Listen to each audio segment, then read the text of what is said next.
जय हिंद साथियों, स्वागत है आप सभी का आपके अपने परिवार मैथ्स गुरु मनीष में। दोस्तों मैं हूं एमके एक्सपर्ट और पिछले दिन हम लोग अवकलज को खत्म कर लिए थे और आज हम लोग पढ़ेंगे अवकलज का अनुप्रयोग और इस पर आधारित जितने भी ऑब्जेक्टिव क्वेश्चन आपके एग्जाम में पूछे जाते हैं सारे इंपॉर्टेंट क्वेश्चन को देखेंगे। उससे पहले इसके बेसिक चीजों को देखते हैं कि अवकलज के अनुप्रयोग में हम लोग आखिर किस किस चीज को पढ़ते हैं, अवकलज का प्रयोग कहां पर करते हैं, इसका उपयोग कहां पर किया जाता है, डिफरेंशिएशन का जिसको हम लोग डेरिवेटिव्स कहते हैं। ठीक है, और भी इसके बारे में विशेष जानकारी आप यदि जानना चाहते हैं तो आप इसके बेसिक क्लास वाले वीडियो को देखिए, आपको पूरा चीज समझ में आ जाएगा। यहां पर ऑब्जेक्टिव क्लास के रूप में आपको हम सिर्फ इसके मूल चीजों को बताकर आगे की ओर बढ़ेंगे। देखिए, अवकलज का अनुप्रयोग, एप्लीकेशन ऑफ डेरिवेटिव्स, यानी अवकलज का प्रयोग कहां पर कर सकते हैं। सबसे पहले राशियों के परिवर्तन की दर ज्ञात करने में। कोई भी राशि यदि बदल रहा हो, उसमें परिवर्तन हो रहा हो, ठीक है, कोई भी क्वांटिटी में परिवर्तन हो रहा होगा तो उस परिवर्तन की दर को ज्ञात करने में जो है हम लोग किसका प्रयोग करते हैं, अवकलज का प्रयोग करते हैं, यानी डेरिवेटिव्स का प्रयोग करते हैं। ठीक है, दूसरा चीज यहां दिख रहा होगा, किसी बिंदु पर स्पर्श रेखा तथा अभिलंब का समीकरण ज्ञात करने में। ठीक है, किसी भी बिंदु पर स्पर्श रेखा तथा अभिलंब का यदि आपको समीकरण ज्ञात करना है तो उसमें भी हम लोग किसका प्रयोग करेंगे, अवकलज का प्रयोग करेंगे। ठीक है, और अभी हम लोग इस एक्सरसाइज में इस पर बात करने वाले हैं। ठीक है, और बारी बारी से सब पर बात करेंगे, सिर्फ अभी आप जान लीजिए कि क्या क्या चीजें आपको पढ़नी है। इसके बाद अंतराल ज्ञात करने में जिस पर फलन निरंतर वर्धमान होगा या ह्रासमान होगा, वो एक अंतराल आता है जिस पर कोई भी फंक्शन निरंतर वर्धमान होता है या फिर निरंतर ह्रासमान होता है। तो इस चीज को भी जानने के लिए आपको अवकलज का प्रयोग करना पड़ता है, यानी डेरिवेटिव्स का प्रयोग करना होता है। देखिए, किसी फलन के आरेख पर परिवर्तन बिंदु ज्ञात करने के लिए, टर्निंग पॉइंट, कोई भी फंक्शन का जो आलेख है कब टर्न कर रहा है, कहां से उसका टर्निंग पॉइंट, कितना टर्निंग पॉइंट होगा, उस टर्निंग पॉइंट को ज्ञात करने के लिए भी किसका प्रयोग किया जाता है, डेरिवेटिव्स का प्रयोग किया जाता है। और किसी राशि का सन्निकट मान, यानी बिल्कुल निकटतम मान ज्ञात करने के लिए भी किसका प्रयोग किया जाता है, तो डेरिवेटिव्स का प्रयोग किया जाता है। और सबसे लास्ट में किसी फलन का उच्चतम और निम्नतम मान ज्ञात करने के लिए भी डेरिवेटिव्स का प्रयोग किया जाता है, यानी अवकलज का प्रयोग किया जाता है। ठीक है साथियों, तो ये सारी चीजें में आपको अभी पढ़ना है, राशियों के परिवर्तन की दर। बाकी एक एक करके सभी पॉइंट्स को हम देखेंगे। ठीक है, लेकिन आपको सबसे पहले हम बताने वाले हैं राशियों के परिवर्तन की दर। ध्यान दीजिएगा, राशियों के परिवर्तन की दर क्या है। कोई भी राशि में जो परिवर्तन होगा उसकी दर को ज्ञात करने के लिए हम लोग डेरिवेटिव्स का प्रयोग करते हैं। तो कैसे करते हैं, उसका क्वेश्चन किस टाइप से होता है, किस तरीके से आपके एग्जाम में पूछा जाता है, तो आइए इसी पर बात करेंगे। अभी बारी बारी से टोटल चीज देखेंगे एक एक करके। जैसे आपको मालूम होगा, कभी आप नदी के किनारे, ठीक है, या तालाब के किनारे बैठे होंगे, ठीक है, और बैठकर जो है आप कभी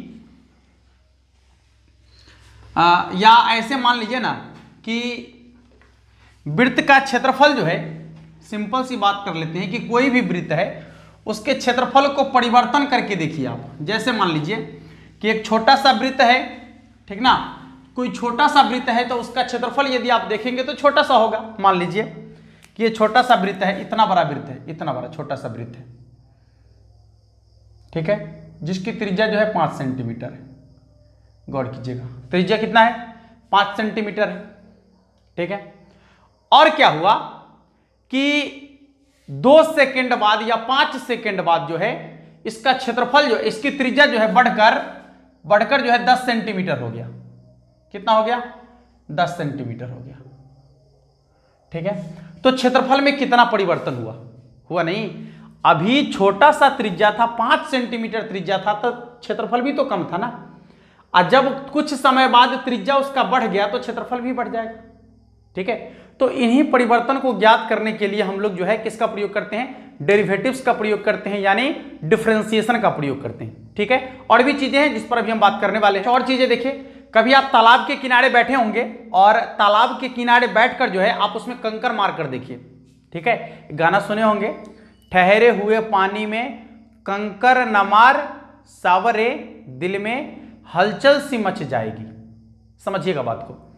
तो जैसे ही आप उस पानी में कंकर को फेंकते हैं, क्या होता है, जैसे ही कंकर पानी में जाता है पहले छोटा सा गोला बनता है। यहां देखिएगा, कंकर पानी में गया तो छोटा सा गोला बना, मान लीजिए कि यहां पर कंकर गिरा तो इतना छोटा गोला बना।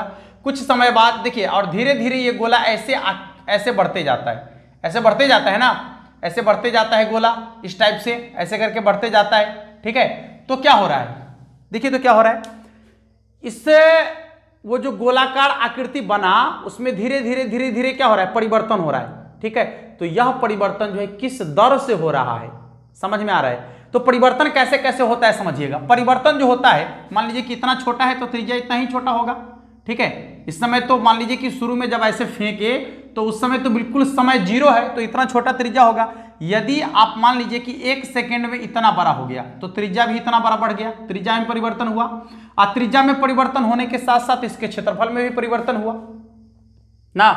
त्रिज्या में परिवर्तन तो हुआ, लेकिन उसके साथ साथ उसके क्षेत्रफल में भी परिवर्तन हुआ। देखिए ना, पहले इतना छोटा त्रिज्या था तो इसका क्षेत्रफल भी इतना ही होगा, और जब त्रिज्या यहां से यहां बढ़ के आ गया तो त्रिज्या में परिवर्तन हुआ तो क्षेत्रफल में भी परिवर्तन हो गया। सबसे पहले तो समय बढ़ा, समय बढ़ा तो समय के साथ साथ त्रिज्या बढ़ा, त्रिज्या के साथ साथ क्या बढ़ गया, उसका क्षेत्रफल बढ़ गया। तो यही सब परिवर्तन जो है हम लोग ज्ञात करते हैं किसके, डेरिवेटिव्स के माध्यम से, यानी डिफरेंशिएशन के माध्यम से, अवकलज के माध्यम से। ठीक है, और भी कुछ चीजें हैं, जैसे मान लीजिए कि गुब्बारा, देखिए परिवर्तन आपको समझाने का प्रयास करें। गुब्बारा, जिस समय गुब्बारा बिल्कुल पिचका हुआ है, बिल्कुल पिचका हुआ है, इतना ऐसे पिचका हुआ रहता है। ठीक है, आप क्या करते हैं कि उसमें हवा डालना चालू करते हैं तो धीरे धीरे गुब्बारा का आकार बढ़ते जाता है। तो क्या क्या बढ़ रहा है समझिए ठीक से। जब आप हवा डाल रहे हैं तो हवा डाल रहे हैं तो उसके अंदर हवा जा रही है, उसका आयतन बढ़ रहा है, आयतन बढ़ रहा है। तो किसके किसके साथ आयतन बढ़ रहा है, आपको फुलाने में कुछ वक्त तो लग रहा है ना। तो समय के साथ साथ उस गुब्बारे का त्रिज्या बढ़ रहा है, और त्रिज्या बढ़ने के साथ साथ उसका आयतन भी बढ़ रहा है। समझ में आ रहा है। तो यही चीज जो है आपको इसमें पढ़ना है, किसमें, राशियों के परिवर्तन की दर में। तो जिसमें परिवर्तन हो रहा होता है, जिस चीज में परिवर्तन हो रहा है, आयतन में परिवर्तन हो रहा है या फिर उसके क्षेत्रफल में परिवर्तन हो रहा है, जिस चीज में परिवर्तन हो रहा है उसको दिखाने के लिए हम लोग डेल का प्रयोग करते हैं या डी का प्रयोग करते हैं। जैसे मान लीजिए कि ये आपका गोलाकार है तो इसके आयतन में परिवर्तन हो रहा है तो आयतन को भी लिखते हैं, और जब इसमें परिवर्तन हो रहा है तो डी। यदि मान लीजिए कि समय के साथ परिवर्तन हो गया, समय के साथ परिवर्तन हुआ तो टाइम को टी लिखते हैं, और जिसके साथ परिवर्तन हो रहा है उसको सापेक्ष कहते हैं हम लोग। तो क्या हो जाएगा, डीवी बटा dt। यानी ये जो गुब्बारा है इसके आयतन में परिवर्तन हो रहा है किसके सापेक्ष, समय के सापेक्ष ना। यदि त्रिज्या के सापेक्ष परिवर्तन हो रहा है तो क्या लिखेंगे, डीवी बटा में dr। यदि त्रिज्या में जो है समय के सापेक्ष परिवर्तन हो रहा है, त्रिज्या में, यहां देखिए ना, जिस समय आप उस झील में कंकर मारे थे उस समय तो छोटा सा था, लेकिन जब टाइम बढ़ा तो त्रिज्या बढ़ा तो समय के साथ त्रिज्या भी बढ़ा ना। तो यदि त्रिज्या में परिवर्तन हो रहा है तो उस समय क्या हो जाएगा, dr बटा में dt। समझ में आ रहा है, dr बटा में dt। तो जिस चीज में जैसे परिवर्तन हो रहा है समय के सापेक्ष हो रहा है, तो जो परिवर्तन हो रहा है उसको ऊपर में, और जिसके सापेक्ष हो रहा है उसको हमेशा कहां लिखेंगे, बटा में लिखेंगे, और क्रिया करेंगे, आसानी से आपका आंसर निकल जाएगा। ठीक है, चलिए अब हम लोग सवाल की शुरुआत करते हैं और एक एक करके सवाल देखेंगे बारी बारी से। ठीक है, तो जितने भी लोग जुड़ चुके हैं एक बार शेयर कर दीजिएगा सभी लोग वीडियो को। ठीक है, थोड़ा सा मजा आएगा, जितने भी लोग जुड़ेंगे शेयर करेंगे, थोड़ा सा जब आपका क्वांटिटी बढ़ेगा तब ना मजा आएगा। हाँ, और कुछ बच्चे का कमेंट था कि सर बहुत आसान सवाल पढ़ाते हैं। अरे बाबू, मेरे सोना मोना चुन्नू मुन्नू, एक बात सुन लीजिए कि जो आपके स्टैंडर्ड का सवाल है वही ना पढ़िएगा। IIT लेवल का सवाल पढ़ के क्या कीजिएगा, अभी नहीं पढ़ना है, पढ़िएगा। आप पढ़िएगा, आपको यदि ऐसी इच्छा है तो आप पढ़िए, IIT लेवल का भी सवाल पढ़िए। लेकिन मेरे सोनू मेरे मुन्ना सुन लीजिए कि अभी आपको सिर्फ 12th का एग्जाम पास करने हैं, इस पर आपको ज्यादा फोकस करना है। ठीक है, इसलिए जो सवाल आपके लेवल का है वही सवाल आप पढ़िए। ज्यादा लेवल का सवाल पढ़कर आप कुछ नहीं कर पाइएगा, फ्रस्ट्रेट हो जाएगा एग्जाम में जाकर, अरे इतना लंबा लंबा सवाल पढ़ लिए तो छोटे छोटे सवाल पूछ रहा है, और वही सवाल आपको फंसा देगा, उलझा देगा। ठीक है, इसलिए सही समय पर सही काम करना ही बुद्धिमानी है। ठीक है, ज्यादा भारी भारी पढ़ के कुछ नहीं होगा। जो सवाल आपके एग्जाम में पूछा जाता है, जितने भी सवाल हम पढ़ाए हैं आप उठा के देखिए, एक भी ऐसा सवाल नहीं होगा जो एग्जाम में नहीं पूछा गया होगा। ठीक है, या पूछने की संभावना नहीं बनती होगी। सबके सब सवाल जो है आपके एग्जाम में पूछ दिए गए हैं, वही सवाल हम आपको पढ़ा रहे हैं। इसका मतलब समझ में आ रहा है कि सवाल का स्तर वही है, उससे ज्यादा लेवल का सवाल आपको नहीं पूछेगा, तो क्यों फिजूल में अभी उस पर हम टाइम खर्च करें, जब वक्त आएगा तो फिर उसके लिए पढ़ेंगे ना। ठीक है, फिर बना ही कैसा है, ट्वेल्थ के बच्चे को यदि आईआईटी की बात अभी बताना शुरू कर दिया जाए तो फिर आईआईटी क्यों बना, उसके लिए तो फिर वहां पर क्लास करने की जरूरत है ना। इसलिए सबका एक लेवल है, आप उस लेवल के अनुसार चलिए और घबराइए नहीं, एक एक करके सभी सवाल आप बना सकते हैं एग्जाम हॉल में। ठीक है, तो देखिए एक सवाल अभी हम आपको बताने का प्रयास करेंगे, जो सवाल आपके स्क्रीन पर दिख भी रहा होगा, और देखिए कितना आसानी से सवाल बनेगा, एकदम इत्मीनान से सवाल बनाइएगा। सवाल आपको दिख रहा है, पहले इत्मीनान से सवाल पढ़ लीजिए एक बार कि सवाल क्या कह रहा है, एकदम इत्मीनान से सवाल को पढ़ लीजिए। ठीक है, हम भी पढ़ रहे हैं, आप भी पढ़िए। कहता है किसी वृत्त की त्रिज्या की वृद्धि दर 4 सेंटीमीटर प्रति सेकेंड है, 4 सेंटीमीटर प्रति सेकेंड है, तो इसकी परिधि की वृद्धि होगी, इसकी परिधि की वृद्धि होगी। सवाल ये आपके एग्जाम में पूछा गया सवाल है, 2010 में पूछा है सवाल, ठीक ना। हाँ, तो ध्यान रखना है कि एक भी सवाल आपसे छूट ना जाए। देखिए फिर से एक बार सवाल और पढ़ते हैं। किसी वृत्त की त्रिज्या की वृद्धि दर 0.4 सेंटीमीटर प्रति सेकेंड है, तो इसकी परिधि की वृद्धि दर कितनी होगी, इसकी परिधि की वृद्धि दर कितनी होगी, इसके परिधि में परिवर्तन क्या होगा, समझिएगा ठीक से। क्या दिया गया है, त्रिज्या की वृद्धि दर 0.4 सेंटीमीटर प्रति सेकेंड, त्रिज्या में परिवर्तन, वृद्धि दर यानी परिवर्तन ना, त्रिज्या में परिवर्तन, एकदम इत्मीनान से, त्रिज्या में परिवर्तन कितना, 0.4 सेंटीमीटर पर सेकेंड। क्लियर है, यहां सब कुछ आपको दे दिया। 0.4 सेंटीमीटर यानी त्रिज्या की लंबाई सेंटीमीटर है, स्क्वायर रहता तो क्षेत्रफल समझ लेते, यदि यहां पर क्यूब रहता तो आयतन समझ लेते, यहां बटा में सेकंड दे दिया है यानी टाइम दे दिया है, यानी समय के सापेक्ष परिवर्तन हो रहा है। देखिए सब कुछ आपको इसमें दिया गया है, बस आपको अपने माइंड का प्रयोग करना है फटाफट से। देखिए तो क्या है, त्रिज्या में परिवर्तन होता है, त्रिज्या को आर बोलते हैं, डी आर, बटा में क्या है समय ना, तो बटा में डी टी, यानी डी आर बटा डी टी बराबर दिया गया है 0.4 सेंटीमीटर पर सेकेंड। ठीक है, अब क्या कहता है, इसकी परिधि की वृद्धि दर क्या होगी, यानी इसके परिधि में क्या इसकी परिधि का जो वृद्धि दर होगा वो क्या होगा। तो परिधि को, वृत्त की परिधि को हम लिखते हैं सी, वृत्त की परिधि, परिधि में परिवर्तन, वृत्त की परिधि में परिवर्तन, परिवर्तन। अब परिवर्तन तो समय के सापेक्षी होगा ना, है समय के सापेक्षी होगा ना, सॉरी डी टी लिख सकते हैं, टाइम है ना, डी टी लिख सकते हैं। तो देखिए परिवर्तन को लिखते हैं सी, तो क्या हो जाएगा, परिधि को लिखते हैं सी, यानी परिधि में परिवर्तन हो रहा है तो डी सी बटा में क्या हो जाएगा डी टी। पहले आप वृत्त की परिधि का फार्मूला लिख लीजिए। वृत्त की परिधि होता है आपका, वृत्त की परिधि होता है 2 पाई आर, सी बराबर 2 पाई आर। ठीक है, और यहां पर जो आपको परिवर्तन निकालना है किसके सापेक्ष, समय के सापेक्ष दे दिया है, तो टी के सापेक्ष डिफरेंशिएशन कर दीजिए तो क्या हो जाएगा, डी सी बटा डी टी बराबर 2 पाई, तो कांस्टेंट है ना, 2 पाई क्या है, कांस्टेंट है। और देख लीजिए यहां पर क्या हो जाएगा, डी आर बटा में डी टी, हाँ तो क्या हो जाएगा 2 पाई, और यहां देखिए परिवर्तन आपका दिया गया है, डी आर बटा डी टी का मान दिया गया है 0.4, तो यहां रख दीजिए 0.4, यानी हो जाएगा 4 दूना 8, 0.8 पाई, पाई चूंकि यहां पर परिधि है ना, परिधि, तो परिधि एक प्रकार की लंबाई है, क्षेत्रफल नहीं है, तो लंबाई को हम लोग किससे लिखते हैं, सेंटीमीटर या मीटर जो हो, लेकिन यहां सेंटीमीटर है तो सेंटीमीटर पर सेकेंड, यानी उसकी परिधि में जो परिवर्तन हो रहा है कितना हो रहा है 0.8 पाई सेंटीमीटर पर सेकेंड। समझ में आ गया, 0.8 पाई सेंटीमीटर पर सेकेंड। किसी को दिक्कत, किसी को दिक्कत है, इस तरीके के सवाल आपके एग्जाम में पूछे जाएंगे तो आपको ऐसे ही बनाना है। ठीक है, चलिए कुछ और सवाल अभी देखेंगे हम।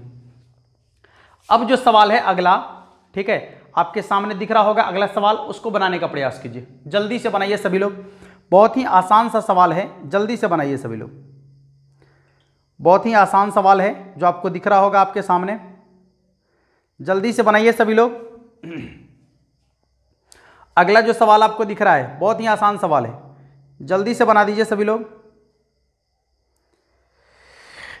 जल्दी से जल्दी बनाइए, एकदम आसान सवाल है, तुरंत आंसर कीजिए, तुरंत आंसर बताइए इसका।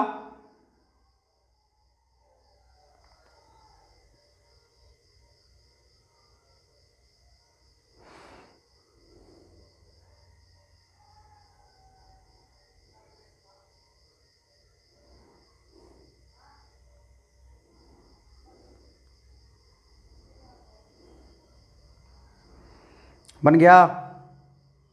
बना लिए सभी लोग?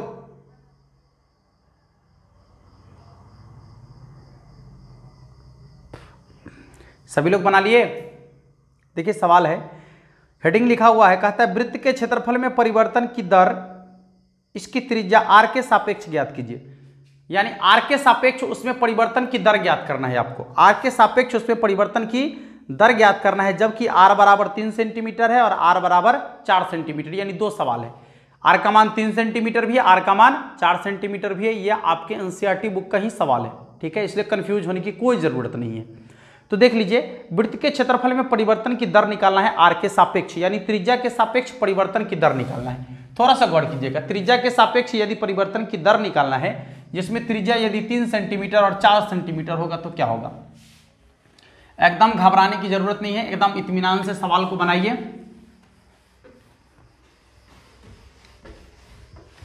देखिए, तो सबसे पहली बात हम दो चीजें यहां पर लिखेंगे, दो तीन चीजें, वृत्त के क्षेत्रफल, वृत्त का क्षेत्रफल,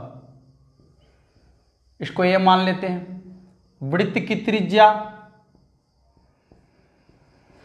वृत्त की त्रिज्या r मान लेते हैं, ठीक है, वृत्त के क्षेत्रफल को ये मान लेते हैं और वृत्त की त्रिज्या को r मान लेते हैं, ठीक है। आपका सवाल कहता है कि क्षेत्रफल में परिवर्तन है त्रिज्या के सापेक्ष, तो वृत्त का क्षेत्रफल होता है आपका a और क्षेत्रफल का फार्मूला होता है पाई आर स्क्वायर। वृत्त का क्षेत्रफल बराबर क्या होता है, पाई आर स्क्वायर, और इसमें जो परिवर्तन हो रहा है त्रिज्या के सापेक्ष यानी r के सापेक्ष, तो क्या हो जाएगा dA बटा dr। आपको बताया है ना, जिसमें परिवर्तन हो रहा है उसको ऊपर और जिसके सापेक्ष परिवर्तन हो रहा है उसको नीचे। तो क्षेत्रफल में परिवर्तन हो रहा है त्रिज्या के सापेक्ष, तो dA बटा dr बराबर, पाई तो कांस्टेंट है बउआ, क्या हो जाएगा dr स्क्वायर बटा में dr ना, ये हो जाएगा आपका पाई, देखिए पावर वाला का डिफरेंशिएशन, पावर से गुना कीजिए और पावर में से एक घटा लीजिए, यानी कितना हो जाएगा 2 पाई r। r का मान जो है 2 को दिया गया है, एक को कह रहा है कि यदि r बराबर 3 सेंटीमीटर हो, r का मान यदि 3 सेंटीमीटर हो तो r के जगह पर 3 रख दीजिए, तो कितना हो जाएगा 2 पाई गुने 3, तो हो जाएगा आपका 3 दूना 6 पाई सेंटीमीटर स्क्वायर पर सेंटीमीटर। इसको समझिए, सेंटीमीटर स्क्वायर पर सेंटीमीटर, यानी क्षेत्रफल में परिवर्तन हो रहा है त्रिज्या के सापेक्ष, तो क्षेत्रफल का इकाई होता है सेंटीमीटर स्क्वायर और त्रिज्या का होता है क्या सेंटीमीटर ना, तो इसलिए लिखेंगे सेंटीमीटर स्क्वायर प्रति सेंटीमीटर। क्लियर है। यहां पर एक और सवाल इसी में है कि जब r बराबर 4 सेंटीमीटर हो तो, देख बाबू r बराबर 4 सेंटीमीटर यानी r की जगह पर 4 रख दीजिए, तो कितना हो जाएगा 2 पाई गुने 4, तो 4 दूना 8 पाई सेंटीमीटर स्क्वायर प्रति सेंटीमीटर। क्लियर है, 4 दूना 8 पाई सेंटीमीटर स्क्वायर प्रति सेंटीमीटर। क्लियर, नो डाउट, किसी को कोई डाउट नहीं होगा। तो ये आपका आसानी से सवाल बन गया, देख रहे हैं कितना आसान है। बस आपको ये क्लियर कर लेना है सवाल को देखकर कि किसके सापेक्ष परिवर्तन हो रहा है और किस में परिवर्तन हो रहा है। याद रखने के लिए जो बटा में है उसके सापेक्ष चलना है और जो ऊपर में है उसमें परिवर्तन हो रहा है। याद रखिएगा कि जिसमें परिवर्तन हो रहा है वो आपको ऊपर दिखेगा और जिसके सापेक्ष परिवर्तन हो रहा है वो आपको बटा में दिखेगा। जैसे यहां देखिए, क्षेत्रफल में परिवर्तन हो रहा है तो ऊपर में क्षेत्रफल है, त्रिज्या के सापेक्ष परिवर्तन हो रहा है तो त्रिज्या कहां है, बटा में है, ठीक ना। और परिवर्तन निकाल के जो भी मान दिया गया है डाल दीजिए, आसानी से सवाल बन जाएगा। जल्दी से नोट कर लीजिए इसको, जल्दी से। आपके एग्जाम में सवाल पूछे जाते हैं इस तरीके से, ठीक ना, इसलिए कुछ आसान सा सवाल जो है, जो ऑब्जेक्टिव टाइप सवाल बन सकता है, उस पर हम लोग बात करने की कोशिश कर रहे हैं अभी। ठीक है, जल्दी से इसको नोट कर लीजिए और एक दो सवाल और देखते हैं। अभी जल्दी से नोट कर लीजिए सभी लोग जल्दी से जल्दी नोट कर लीजिए और वीडियो को शेयर करना मत भूलिए मेरे बाबू, शेयर सभी लोग कर दीजिए, तब ना तनी मजा आएगा। के कॉन्सेप्ट समझ में आ रहा होगा आसानी से सभी लोगों को? हाँ, बहुत ही आसान सा कॉन्सेप्ट है, जल्दी जल्दी नोट कर लीजिए, एकदम याद रखना है। जिसमें परिवर्तन हो रहा है ऊपर में दिखेगा, जिसके सापेक्ष परिवर्तन हो रहा है नीचे में दिखेगा आपको, ठीक है। जिसके सापेक्ष परिवर्तन हो रहा है नीचे में और जिसमें परिवर्तन हो रहा है ऊपर में, क्षेत्रफल है तो सेंटीमीटर स्क्वायर, यदि त्रिज्या के सापेक्ष परिवर्तन हो रहा है तो सेंटीमीटर, समय के सापेक्ष परिवर्तन हो रहा है तो टी, टाइम, समझ में आ रहा है? या उसको एस लिख सकते हैं। सेकंड, यदि सेकंड में चल रहा है तो सेकंड, मिनट में चल रहा है तो मिनट, घंटा में चल रहा है तो आवर का एच लिखिए, बस यही सब चीज तो है, कहाँ एक्स्ट्रा चीज है कुछ इसमें। देखिए अगला सवाल अब जो दिख रहा है उसको बनाइए, जल्दी से बनाइए सवाल को जल्दी से जल्दी बनाइए। अगला सवाल आपके स्क्रीन पर दिख रहा होगा, देखिए तो दिख रहा है, सभी लोगों को सवाल दिख रहा है, जल्दी से जल्दी बनाइए सभी लोग। सवाल जल्दी से जल्दी बनाइए सभी लोग। एक बार पढ़े क्या सवाल? सवाल स्पष्ट रूप से दिख रहा है सभी लोगों को? देखिए सवाल क्या कहता है, कहता है घन का आयतन 8 सेंटीमीटर क्यूब प्रति सेकंड, क्लियर हो गया, सेंटीमीटर क्यूब प्रति सेकंड की दर से बढ़ रहा है, ठीक है, 8 सेंटीमीटर क्यूब प्रति सेकंड की दर से बढ़ रहा है। सवाल आप लोग को दिख रहा होगा, थोड़ा सा देखिए, थोड़ा सा वेट कर लीजिए, क्योंकि मेरा सवाल भाग गया किन्ने दूनी, किन्ने गया, मिल जाओ, हाँ आ गया। देखिए तो 8 सेंटीमीटर क्यूब प्रति सेकंड की दर से बढ़ रहा है, किसी घन के आयतन में परिवर्तन हो रहा है ना, सेंटीमीटर क्यूब किसका है? आयतन का, और बटा में सेकंड दिया हुआ है, यानी समय के सापेक्ष परिवर्तन हो रहा है, ध्यान रखिएगा, ठीक है। तो ये जो कह रहा है आपका सवाल कि एक आयतन में 8 सेंटीमीटर क्यूब प्रति सेकंड की दर से बढ़ रहा है, पृष्ठीय क्षेत्रफल किस दर से बढ़ रहा है? पृष्ठीय क्षेत्रफल, उस घन का पृष्ठीय क्षेत्रफल किस दर से बढ़ रहा है, जबकि उसकी कोण की लंबाई 12 सेंटीमीटर, कोण की लंबाई समझते हैं, यानी भुजा की लंबाई, ठीक है, उसके कोण की लंबाई यानी उसके भुजा की लंबाई 12 सेंटीमीटर है। आयतन में परिवर्तन हो रहा है 8 सेंटीमीटर क्यूब प्रति सेकंड की दर से, तो पृष्ठीय क्षेत्रफल में परिवर्तन आपको बताना है, ठीक है, पृष्ठीय क्षेत्रफल में आपको परिवर्तन बताना है, ठीक है, पृष्ठीय क्षेत्रफल में परिवर्तन बताना है। तो पृष्ठीय क्षेत्रफल में परिवर्तन क्या होगा, देख लीजिए। सबसे पहले जो घन है ना, घन के आयतन को भी मान लीजिए, आयतन को भी मानते हैं ना, आयतन को भी मानते हैं, घन का आयतन भी, आयतन को मान लीजिए भी, ठीक है। पृष्ठीय क्षेत्रफल को मान लीजिए एस, एकदम इत्मीनान से, घबराइए नहीं, वहां जाकर आप जो है फटाफट काम कीजिएगा, लेकिन यहां घबराइए नहीं। पृष्ठीय क्षेत्रफल को मान लीजिए एस और उसकी भुजा को मान लीजिए, यानी कोण की लंबाई, भुजा को मान लीजिए ए। अब क्या क्या दिया गया है देख लीजिए, कह रहा है आयतन में परिवर्तन हो रहा है तो डीवी बट्टा में dt, चूंकि परिवर्तन क्या कह रहा है 8 सेंटीमीटर क्यूब प्रति सेकेंड, तो सेंटीमीटर क्यूब है, उसी समय समझ में आ गया कि सेंटीमीटर क्यूब आयतन के लिए ही आता है, तो ऊपर में आयतन, यहां पर बटा में सेकंड दे दिया, यानी टाइम के सापेक्ष, ठीक है। इसके बाद ए का मान कह रहा है कि 12 सेंटीमीटर है, तो आपसे पूछ रहा है कि पृष्ठीय क्षेत्रफल में परिवर्तन किस दर से हो रहा है, यानी पृष्ठीय क्षेत्रफल में परिवर्तन किस दर से हो रहा है, ds बटा dt का मान पूछ रहा है। नहीं, देखिए ना, पृष्ठीय क्षेत्रफल में परिवर्तन किस दर से हो रहा है, आपको दर मालूम है कि टाइम के सापेक्ष परिवर्तन हो रहा है, तो वही आपको निकाल देना है। देखिए तो पृष्ठीय क्षेत्रफल बराबर फार्मूला होता है, घन का कुल पृष्ठीय क्षेत्रफल होता है 6a², ठीक है, 6 गुने 1 भुजा स्क्वायर होता है। चलिए परिवर्तन तो टाइम के सापेक्ष चल रहा है, यानी ds बटा dt बराबर, ध्यान दीजिएगा, ds बटा dt बराबर क्या हो जाएगा यहां पर, देखिए 6 da² बटा में da और गुना da बटा में dt, ठीक है, da बटा में dt, इत्मीनान से देखिए एकदम, ds बटा में dt बराबर 6 दूना 12a इंटू कितना हो जाएगा dA बटा में dt। ठीक है, dA बटा में dt। क्लियर हो गया? क्लियर हो गया? किसी को दिक्कत है क्या? अब देखिए यहां पर जो है dA बटा dt का मान आपको चाहिए, नहीं ना है? थोड़ा सा गौर कीजिएगा। लेकिन आयतन दिया गया है और इसका आयतन होता है एक भुजा Q, एक भुजा Q।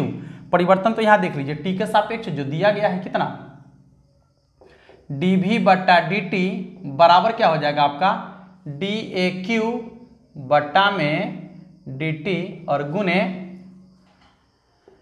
dA और यहां हो जाएगा आपका dA बटा में dt। क्लियर? इसका मान देखिए कितना के बराबर दिया गया, 8 के बराबर। यहां हो जाएगा आपका 3a² इंटू dA बटा में dt। क्लियर? देखिए गुना में इधर भाग में आ जाएगा तो dA बटा dt बराबर हो जाएगा आपका 8 बटा में 3a²। ठीक है, 8 बटा में 3a²। अब यहां पर केवल मान रख देना है, dA बटा dt की जगह पर मान रख देना है। कितना मान रख देना है? तो देखिए ds बटा dt बराबर हो जाएगा 12a इंटू dA बटा dt की जगह पर देखिए कितना है 8 बटा में 3a²। क्लियर? 4 तिहाई 12, एगो से एगो एक कट गया ना, कितना हो जाएगा ds बटा dt बराबर 8 चौके 32 और बटा में है a ना। a का मान यहाँ कितना दिया गया है आप क्लियर कर लीजिए, 12 सेंटीमीटर वहां पर दिया गया था। a का मान जो है 12 सेंटीमीटर दिया गया है। ठीक है, तो a के जगह पर 12 सेंटीमीटर रख लीजिए तो कितना हो जाएगा 32 बटा 12, 32 बटा 12, 4 के पहाड़ा से 4 8 32 और 4 तिहाई 12 यानी 8 बटा 3, 8 बटा 3। देखिए यहां पर पृष्ठीय क्षेत्रफल है तो सेंटीमीटर स्क्वायर और चूंकि यहां पर टाइम है इसलिए क्या लिखना है बटा में s लिखना है, समय के सापेक्ष, यानी 8 बटा 3 सेंटीमीटर स्क्वायर प्रति सेकंड, 8 बटा 3 सेंटीमीटर स्क्वायर प्रति सेकंड। देख लीजिए 8 बटा 3 सेंटीमीटर स्क्वायर प्रति सेकंड। क्लियर है? जल्दी से नोट कर लीजिए सभी लोग, 8 बटा 3 सेंटीमीटर स्क्वायर प्रति सेकंड।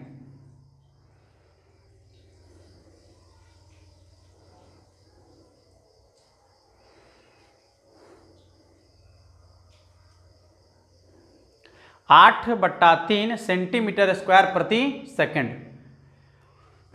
जल्दी से नोट कीजिए।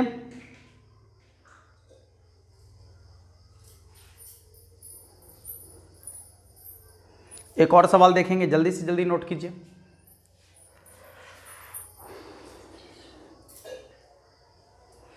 फटाफट नोट कीजिए सभी लोग।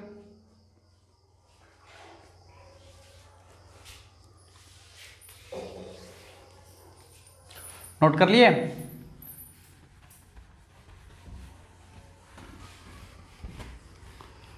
अब देखिए एक और सवाल जो आपको दिख रहा होगा, जब तक इसको मिटाते हैं सवाल को बनाने का प्रयास कीजिए अपने से।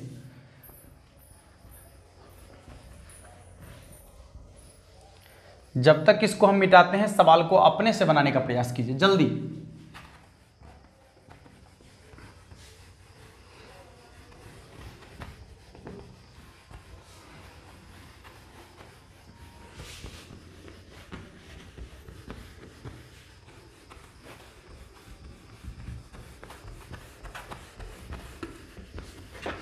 सभी लोगों को सवाल दिख रहा है? जल्दी से जल्दी बनाने का प्रयास कीजिए जो सवाल आपको सामने दिख रहा है।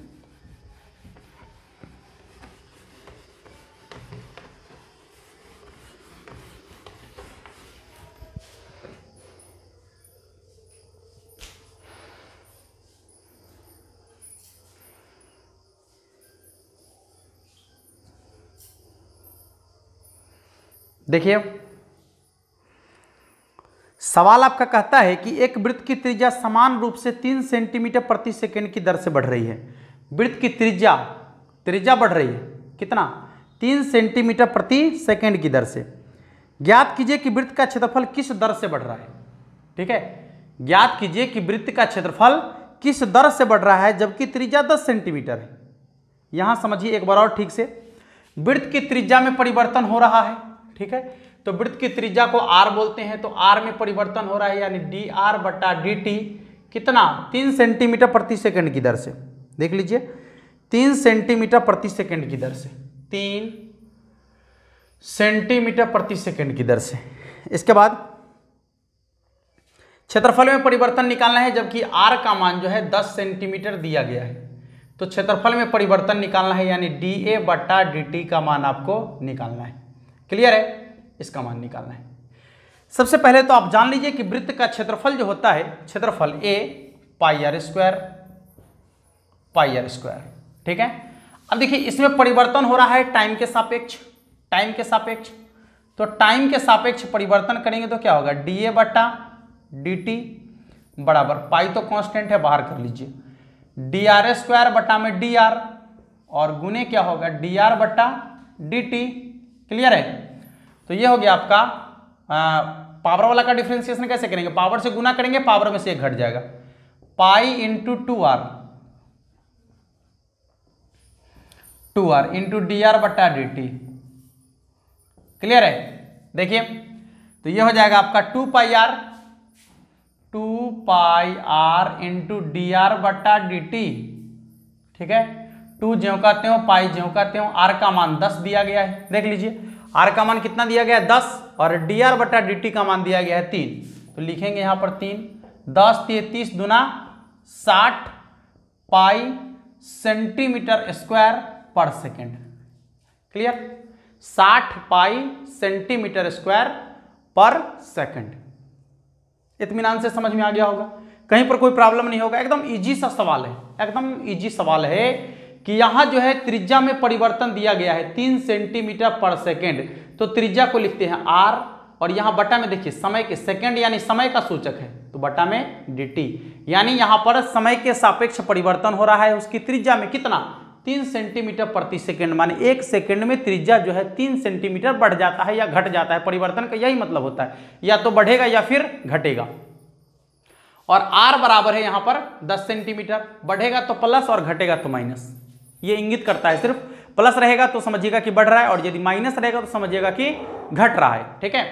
कहता है कि जब त्रिज्या 10 सेंटीमीटर का हो गया है उस समय उसका क्षेत्रफल जो है किस दर से बढ़ रहा है, ठीक है। वही चीज है यहाँ पर dA बटा dt, क्षेत्रफल का मान पाई r स्क्वायर, यहाँ पर t के सापेक्ष डिफरेंशिएशन कर दिया गया, मान रख दिया गया, देखिए कितना आंसर निकल गया 60 पाई सेंटीमीटर स्क्वायर प्रति सेकंड, ठीक है। नोट कर लीजिए, और आज का ये लास्ट सवाल था। इस टाइप का जो भी सवाल आएगा, 1-2 सवाल हो सकता है कि और देखें हम लोग, ठीक है, 1-2 सवाल और देखेंगे अभी जो अगले वीडियो में देखेंगे, ठीक है। इस वीडियो में इतना ही, और ज़्यादा से ज़्यादा सभी लोगों को शेयर कर दीजिएगा वीडियो को, ठीक है। और कंसेप्ट को समझने के बाद आप लोग जो है इस तरीके के क्वेश्चन को बनाने का प्रयास कीजिएगा खुद से। जब तक आप अपने से प्रयास नहीं कीजिएगा, अपने से क्वेश्चन को नहीं बनाइएगा, कोई भी शिक्षक आपको सिर्फ रास्ता दिखा सकता है, ठीक है, आपकी उंगली पकड़कर आपको नहीं पढ़ा सकता। थोड़ा सा अपने से आपको एफर्ट करना पड़ेगा, आपको अपने से स्टेप लेना पड़ेगा, थोड़ा सा अपने से मेहनत करना पड़ेगा, ठीक है मेरे भाई। फिर मिलेंगे अगले वीडियो में, तब तक के लिए जय हिंद।